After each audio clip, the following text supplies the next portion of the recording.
Hello. I have not updated anything in a while.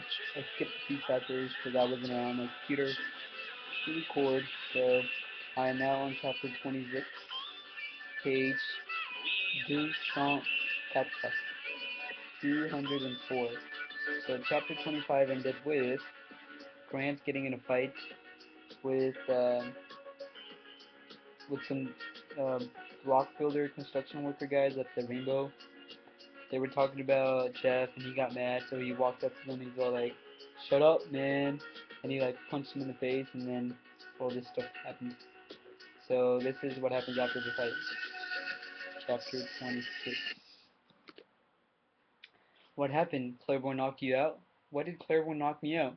You wouldn't stop fighting. Did he knock him out too? No. Well, why didn't he knock me out? Why didn't he knock him out? He quit. Claiborne told him he would shoot his head off if he didn't, and he quit. You wouldn't stop. I didn't Claiborne say anything like that to me. That's what he told me. He said he knocked Griffin out first. You were the next one closest to him. He hollered at you to stop. Keep hollering at you, and you went on swinging that chair. So he just came up behind you and knocked you out. With that gun? That's all he had in his hand when I got there. Poor Mr. Gusta running up and down the street calling my name. Come stop you, come stop you. I'm sorry, honey. No, you're not sorry. I just couldn't help it. Yes, you could. I couldn't. You could have walked out there. Can Jefferson walk out where he is? We were sitting on her bed. There were matching lamps with matching shades of either side of the bed. The shades were pink with little white tassels. A chifforobe was in the room, and there was a soft chair and a dresser. I could see us, me and her, in the mirror above the dresser. I had a wet towel on top of my head, and my left hand was holding the towel in place. I didn't look too good, and I felt even worse. Vivian sighed. Well, I guess that's that, she said. That's what, honey? You'll have to stay here tonight. What for? Because you're not in condition to go home. I'm alright, I said. I'll be alright in a minute. I'm calling Dora. Let her keep the children. Don't do that, honey, please. She kept them before. Honey, I don't want you to any trouble.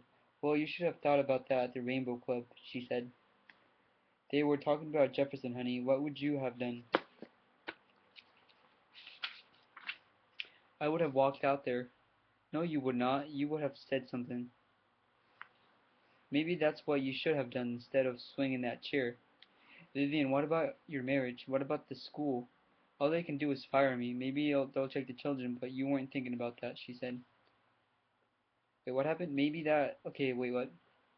No, you would not. You would have said something. Maybe that's what you should have done instead of swinging that chair. Vivian, what about your marriage? What about the school? All they can do is fire me. Maybe he'll take the children, but you weren't thinking about that, she said. I'm going to leave. I don't want you doing any trouble. I'm already in trouble. Mr. Gustav running up and down the street calling my name. Come quick, and me leading you by the hand out of that barroom fight. What do you call that? I don't want you in any deeper trouble. I tried to stand up, but my head felt as if I would burst open, and I sat down on the bed again. I'll leave in a few minutes, I said. If I can't drive, I'll call somebody to take me home. You're not going anywhere, she said. I'm calling Dora to keep the children.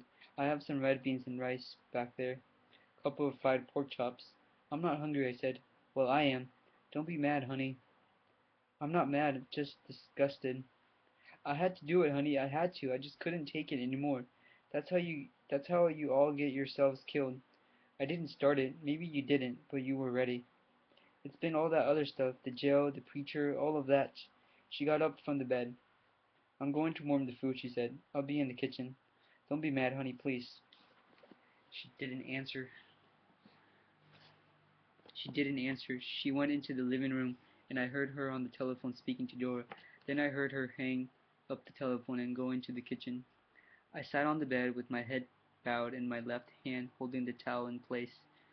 I didn't dare look in the mirror again. I glanced over my shoulder towards the window on the other side of the bed, and I could see through the curtain that it was nearly dark outside.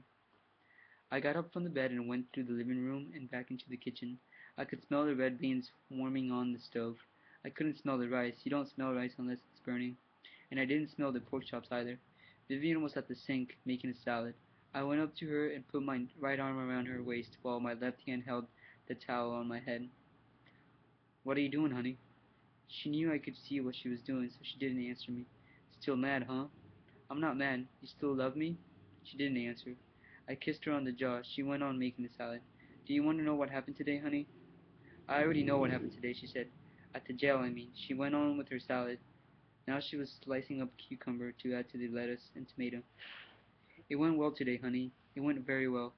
He and I walked around in the room while I talked to him. Then we ate. His Nana was so proud. I brought him the pencil and notepad I told you about. It went good today, honey. Aren't you proud? She put up the sliced cucumber into the bowl with the cut up tomato and lettuce. Then she added oil and vinegar. She took the salad to the table. She dished up the rice and spread the red beans over the rice and placed a pork chop on each plate. She brought the two plates to the table and sat down. I sat opposite her. You want me to ask the blessings? You want me to ask the blessings, honey? She didn't answer. I bowed my head and made the sign on the cross and asked God to bless the food. I looked up at her and started eating. She was not eating. Still mad, huh? I'm just thinking, she said. I ate and looked at her. I heard from him, she said. He won't give me a divorce unless he can see the children every weekend. My head started throbbing again. When did you hear from him? Yesterday. I was going to tell you today when I saw you. He's still in Texas? Yes. And I suppose he has heard about us? I suppose so. And that's to keep us from going away? I suppose so. The son of a bitch, I said. All of a sudden he needs to see his children every weekend. I put down my fork. I didn't feel like eating anymore. I'm going to leave, I said. You don't have to. I don't want to give him any more fuel to work with. Suit yourself. Don't you think that's best? It doesn't matter, she said. We get hurt no matter what happens. She picked up her food, but she didn't eat. I sat there looking at her. I need you, honey, I told her. I need you to stand with me. He's got only a few more weeks. I need you now more than ever. She didn't answer. She held the fork in her hand, but she did not bring it up to her mouth. Well, I'd better go, I said. She didn't look at me. Honey, suppose someone said something about you. Would you want me to just walk away? Again, nothing from her. Honey, you have anything in here to drink? I asked her. Bottle in that cabinet, she said. Honey, you going to fix me a drink? She didn't move. I got up from the table and got the bottle of Old Forester out of the cabinet. I was there. It was three-quarters full. You want one, honey? No. I poured myself a double, then I added some water from the pitcher in the refrigerator. Still mad, huh? I said after I sat down. Never was mad, just disgusted. About the same thing, I said. I'll finish my drink and leave. That's up to you. I love you, honey, and I need you, but I'm only human. One day I'll bring flowers to the graveyard, she said. That's not you talking, honey. No, she said, looking up at me. She had been holding in a long time, and now she was going to let it out. I saw it coming as soon as I spoke. Was it me, she said. Tell me, was it me? Honey. No, tell me, she said. Who am I? Who are you? Who are we? Tell me. All I know is that I love you, I said. That's not enough, she said. What is love? Honey, what is it? She asked. That bed? That's love? Honey, please. No, give me some answers. Give me some answers today. Today I want answers. Honey, I love you. That's no answer. I don't know what you mean by love. That's bed. That bed? That cane field? What is love? Tell me what love is. I didn't know what to say. Nothing I would say was going to change anything. I'll leave, I said. Sure, that's the easy way out. Leave. Well, what do you want? What the hell do you want from me? What the hell do you all want from me? I don't know what the others want. I just want something I don't have. I've done my best, I said. No, you have not, she said. In bed for a few moments is not enough. Is that all I have ever given you? Is that all? What else? Any consideration? I got up from the table. I jerked the towel from my head and slammed it down on my plate. You can have your goddamn red beans and rice and towel and everything else. Damn this shit. I went to the front door and jerked it open. Then there was the screen. And though the screen I could not see outside onto the darkness, and I didn't want to go out there. There was nothing outside this house that I cared for. Not school, not home, not my aunt, not the quarters, not anything else in the world. I don't know how long I stood there looking out into the darkness. A couple of minutes, I suppose. Then I went back into the kitchen. I knelt down and buried my face in her lap. So that was the end of chapter 26. So they're having relationship problems, so that chapter was kind of lame. All because this guy couldn't control his testosterone. This guy, Grant, just needs to like shut the freak up and just do what he's told. If he's that worried about Jefferson dying, Jefferson's gonna die within weeks. So why the heck should he like stress about this, you know? Like, it's not his fault he's there, like he said. So it's not his fault. It's gonna suck that he's gonna die for something he didn't really do.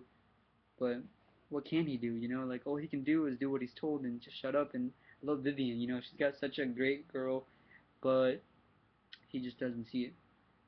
All right, chapter 27. Bye.